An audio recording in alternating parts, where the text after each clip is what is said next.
My name is Mick, that's Rhonda, my wife, and we're from C3 Silverwater. We are family at church. We love one another, and it's kind of like we do life together. I think it's important to be hospitable. For us, it comes as part of our culture. Yeah. So loving people and having people in your home is how you value people. And for some reason, it's always about food. And it gets, I suppose, this connection happening where it just makes everybody feel comfortable and safe and home. And to me, a vision builder is somebody that sees outside your own life and outside yourself, and to gather people, to gather the people that are lonely, the people that, that don't know Jesus. Hannah's my neighbour. She's a lovely lady. She's a Muslim lady. I love spending time with her. She rings me almost every day and asks if we can have coffee. I just love spending time with her and talking to her about God, and just maybe depositing some seeds into her life. So wherever we're going, whatever we're doing, God's part of everything we do. He's weaved into our life.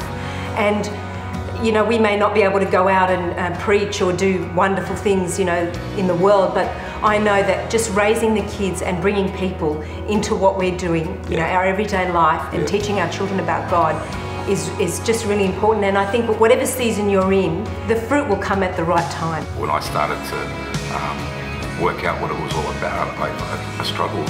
And then it was the vision, as Pastor Phil shared, his heart for this city, outside the walls of our own church, outside ourselves. That's what caught me. It's no longer about you anymore, it's about those that are out there. It's the commission that Jesus commissioned each and every one of us. Go out there and reach those people.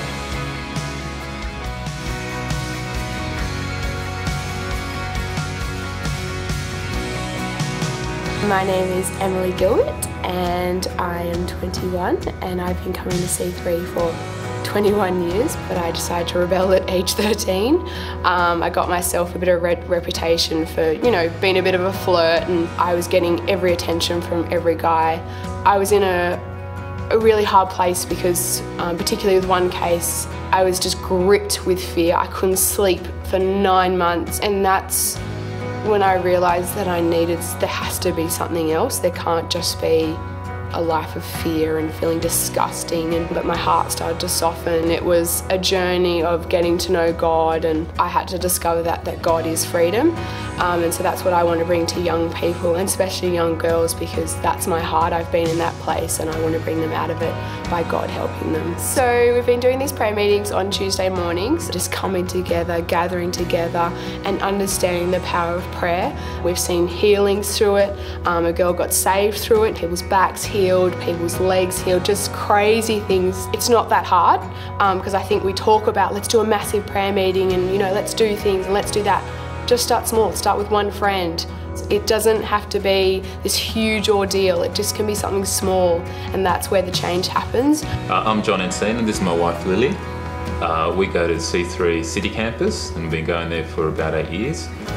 We're business owners, so we have a finance business. We love the fact of saying we're committed to the church, we're committed to being planted in church, and having a building where we say we're here to stay, we're taking ground. To have your own place, have your own house that you're proud of, that you bring people to, that you're planted, it means you're there for the long term. Yeah, for us it's about building God's house and also about thinking beyond ourselves. It always takes us out of our comfort zone, but in a really good way, especially now having started our family. It makes us dream bigger and look to the future, and look to the future that we want for our kids. I think it's bigger than just resourcing the kingdom. That's I guess the practical side of what we do, but as you stretch out and make your pledges, what I find is that actually stretches you in every area of your life. And if we get in a comfort zone, we can become very inward-looking. So I love the fact that we are an outward-looking church. We're a church planting organisation. We plant churches around the world, and we're actually looking out and saying there is a lot of need out there, and all of us have to come together. It's about everyone, and that's part of Vision Builders too, is that we all work side by side, bring our gifts to the table and reach the city that's lost.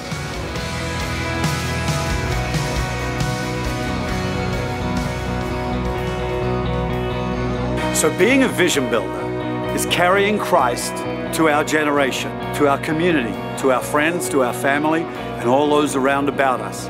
And also resourcing that vision with what we have in our lives so that we're able to bring Christ to the city of Sydney. to say, I'm going to follow Jesus, I'm going to do the will of God. That's one thing.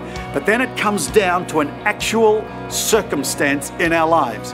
And right here in our church, that circumstance is the building, it's television, and it's beyond.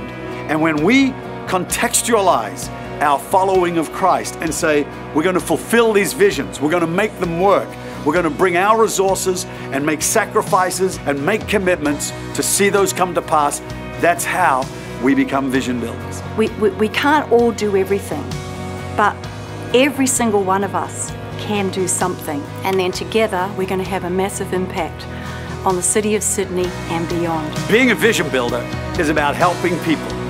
It's about loving our city. I'm a vision builder. I'm a vision builder. I'm a vision builder. I'm a vision builder. I'm a vision builder. I'm a vision builder. I'm a vision builder. I'm a vision builder.